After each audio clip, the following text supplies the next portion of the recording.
Oh yeah! It's time for SmackDown's Top 5 Moments, aka also known as the Matt Hardy Show. Welcome back, guys, to Fog Wrestling. Matt Hardy went from being an absolute nobody on Raw. He went from being Jeff's big, shitey brother to one of the top stars on SmackDown. I can't believe I'm saying this. The guy is cemented himself into this world title feud, even though he's not the world champion and he's not getting a shot at the world championship. He's still there. Matt Hardy, version 1, running the show. He drinks chocolate milk and we're drinking some of that Mattitude. He's quite good. He's doing a great job. Give us the Matt Hardy milk. But anyway, speaking of other kind of milk, coming in at number 5, we have Tori Wilson and Dawn Marie in the bikini contest. This made it into number 5 because, I mean, it was either put these two in or include Billy or Chuck, and for me, don't want this video to be too gay there, and there's a lot of sweaty men in wrestling, so we thought we'd stick in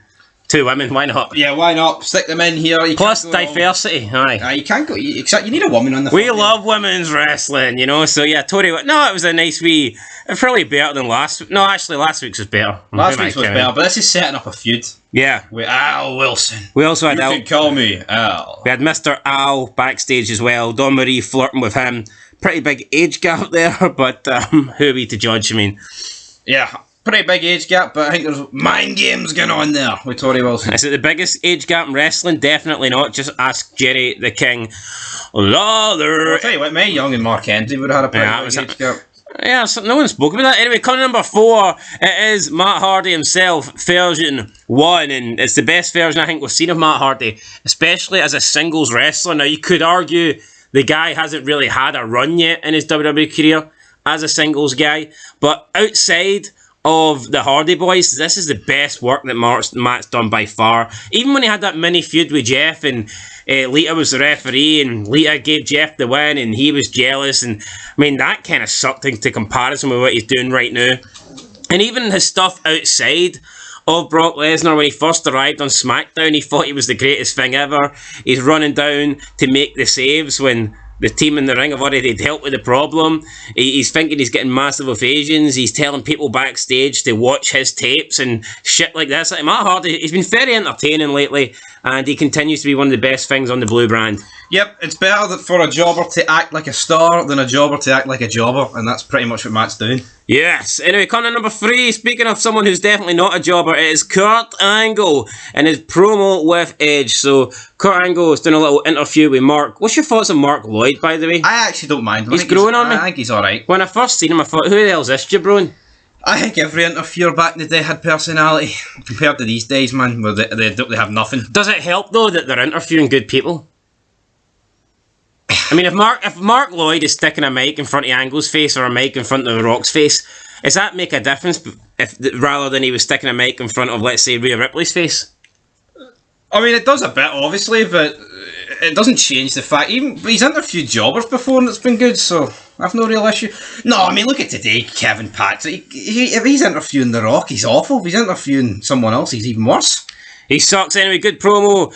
Edge, Angle says, I'm perfect. These medals prove it. Edge says, that bald, shiny head of yours proves you're not. So I thought it was really good. Sick burn. Coming in number 2, we also have the Edge Angle match. I mean, just Angle can't put on a bad match. And you know what, to be fair to Edge, I think he's similar. Now, he's not as good as Kurt Angle. I'm not going to sit here and pretend that he is, but it's very rare that Edge will do something that's shit.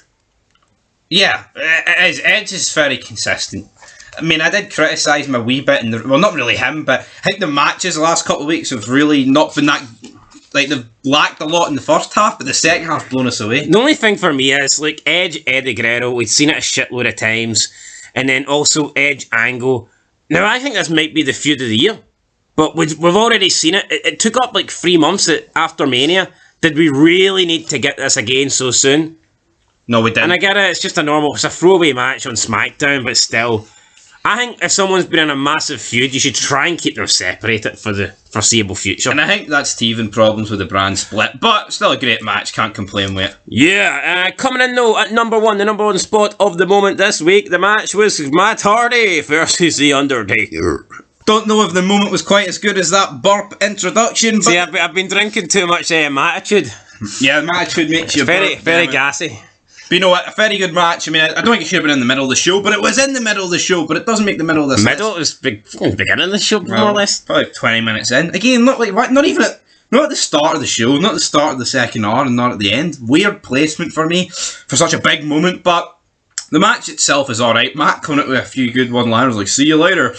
Running away, trying to climb away, Taker's chasing that. It was a cool backstage area. See, back in the day, these areas looked grimy, they looked like places people would have fights. Yeah, Not see, today, nowadays, you get LED lights oh god, everything today, it's so just, it's like, it's almost like a scene into it for, like, as if it's been designed to go backstage. Back in the day, when it went backstage, it looked like things you'd expect to see. Or here's a storage where they're keeping stuff here, or here's like the boiler room, or so to speak. See, now you go backstage and everything is so nicely polished, and it's there's the wagons, and we keep all the production shit, and it's like, what? Garbage. I like this gritty feeling, but I like this moment even more. Undertaker gets cost the match by Brock. Matt Hardy thinks he's won it single-handedly, and then Brock Lesnar decides to ram a propane tank up his ass. I mean, break his hand. But you know what? Undertaker's broke his hand. Pretty big moment in their feud, and a good moment to end this SmackDown Top 5 Moments. Yes, that's it, guys. It is your Top 5 Moments for this week's SmackDown. Looking forward to No Mercy. We'll catch you in that. It's a few weeks away, but we'll see you then. Until next time. Peace.